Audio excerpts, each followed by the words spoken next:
Ivan Urendes, salut, merci d'être avec nous. Salut, merci de m'accueillir.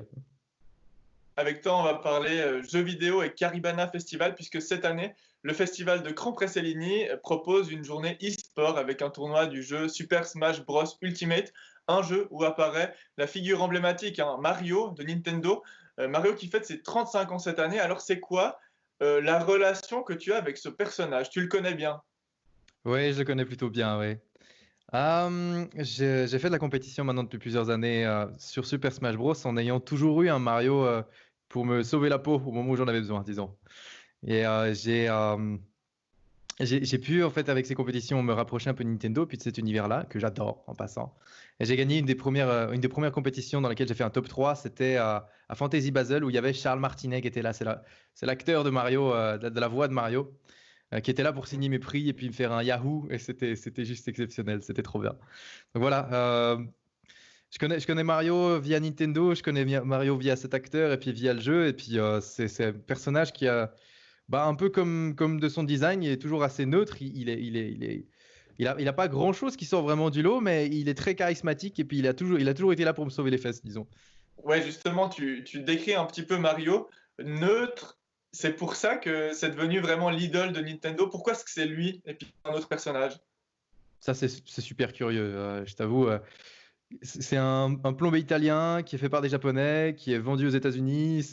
C'est hyper particulier comme situation, mais il semblerait en tout cas qu'il a charmé le monde entier et puis que à travers toute la licence avec énormément de gameplay différents, il a toujours charmé. Mhm.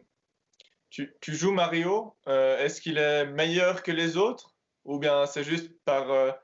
voilà, c'est celui qui t'a le plus séduit.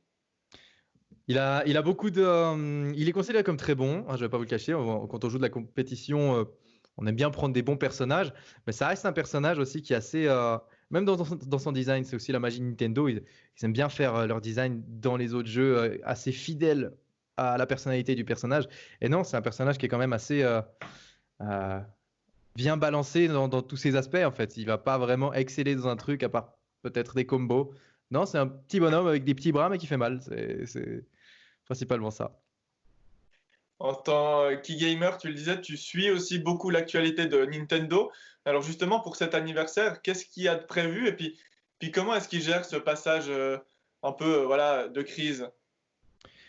Alors, on est un peu dans le flou en tant que fan, parce que, en tout cas, personnellement, je comprends pas trop la stratégie en ce moment de Nintendo. Ils nous ont habitués à faire des directs qu'ils annonçaient à l'avance pour créer de la hype, créer de la tension et puis annoncer leurs gros jeux.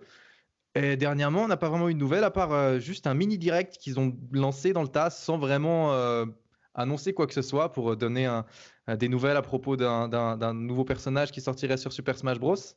Donc non, en fait, on est un peu dans le flou. On n'a aucune idée de ce qui va se passer. Peut-être ils nous réservent quelque chose pour cette 35e anniversaire. J'en sais rien. J'en ai aucune idée. Est-ce que c'est un peu la même situation pour le Caribana Festival et sa journée spéciale e-sport qui devrait avoir lieu le 21 juin? Est-ce qu'on peut aussi dire là qu'on est dans le flou avec les meilleurs joueurs mondiaux pardon, du jeu qui devaient venir à Cran-Pressellini? Je pense qu'on peut le dire. En ce moment, on se réunit chaque semaine et on attend des nouvelles de la Confédération. Soit on n'a pas vraiment un quelconque pouvoir de décider ce qui va se passer. Mais on est très positif, on est très peu optimiste et puis on espère que ça va se passer.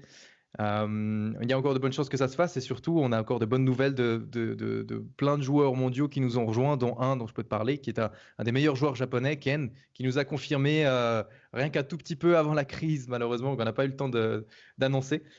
Mais voilà, on reste optimiste et on croise les doigts. Oui, et pour ça, il faudra vraiment avoir un petit coup de chance également parce que on sait qu'il y a des joueurs du monde entier hein, qui devront venir et puis que la situation, elle évoluera peut-être pas de la même manière en Suisse qu'aux États-Unis, par exemple.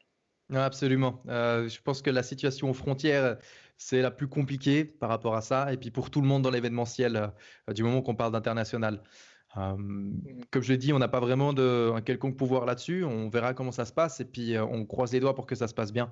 Et j'ai énormément confiance que si ça peut prendre place, ce sera en tout cas un événement mémorable pour tout le monde. Et puis finalement, est-ce qu'il y a une date à laquelle vous prendrez la décision au plus tard ou vous n'en avez pas fixé? Non, on attend vraiment des nouvelles de la Confédération. Pas plus de nouvelles que ça. Bah, merci beaucoup, Ivan. Et puis, bon anniversaire à Mario. Bon anniversaire à Mario, merci de l'invitation.